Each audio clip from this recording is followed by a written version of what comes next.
ഓരോ പ്രതിസന്ധിയിലും എന്ന പോലെ നമ്മളെല്ലാം ഇപ്പോഴും ഒറ്റക്കെട്ടാണ്, എന്തിനേയും നേരിടാൻ തയ്യാറാണ്. പക്ഷേ ദുരന്തമുഖത്ത് നമ്മൾ ഓരോരുത്തരുടെയും സഹകരണം പ്രധാനമാണ്.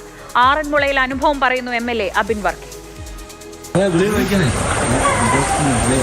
ക്യാമ്പിലായിട്ട് മാറുന്നില്ലേ? ക്യാമ്പിലായിട്ട് മാറുന്നില്ലേ?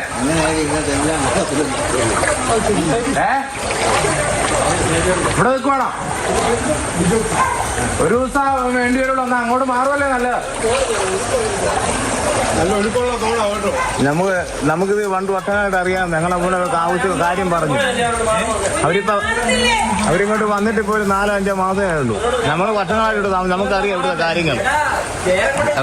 നമുക്കേ നേരത്തെ ഒരു വീട്ടിൽ ചെന്നതിന്റെ ദൃശ്യം കണ്ടിരുന്നു. അവിടെ ചെന്നിട്ട് അവരോട് മാറാൻ പറയുമ്പോൾ ആളുകൾ സ്വന്തം വീടാണ്, അപ്പോൾ പെട്ടെന്ന് മാറാനൊരു ഇത്. പക്ഷേ 2018 നമ്മുടെ മുന്നിൽ നിൽക്കുക. അങ്ങനെ മാറാതെ നിന്ന ആളുകളൊക്കെ പിന്നീട് വലിയ അബദ്ധത്തിലാണ് പോയി ചാടി.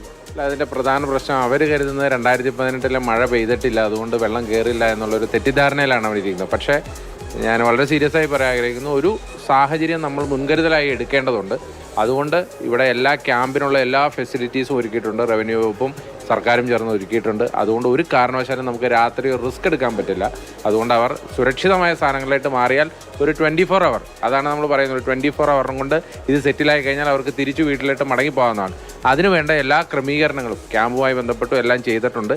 രാവിലെ ഞാൻ ചെന്നപ്പോഴും അവർ മുകളിലത്തെ നിലയിലോട്ട് വെള്ളം കയറില്ല എന്നുള്ള ഉദ്ദേശത്തിലാണ് അവർ ഇരിക്കുന്നത്. അപ്പോൾ അവരെ നിർബന്ധിച്ചിട്ടാണ് പിന്നെ അവരെ ഇറക്കിക്കൊണ്ട് വരുന്ന ഒരു സാഹചര്യമുണ്ട്. ഇത് പല ഇടങ്ങളിലും ഈ പ്രശ്നമുണ്ട്. രാത്രി ആകുമ്പോൾ ഈ വിഷയം ഗുരുതരമാകും. കാരണം പലയിടത്തും ഒറ്റപ്പെട്ട് കഴിയുന്നവരായിരിക്കും.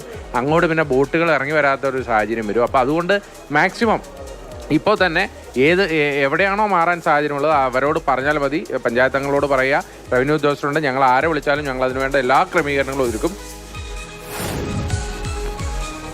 ജീവനാണ് പ്രധാനം, അതിലും വലുതല്ല മറ്റൊന്നും. അധികൃതർ നൽകുന്ന ജാഗ്രതാ നിർദ്ദേശങ്ങൾ കൃത്യമായി പാലിക്കണം. രക്ഷാപ്രവർത്തകരുടെ നിർദ്ദേശങ്ങൾ പരമാവധി പിന്തുടരണം.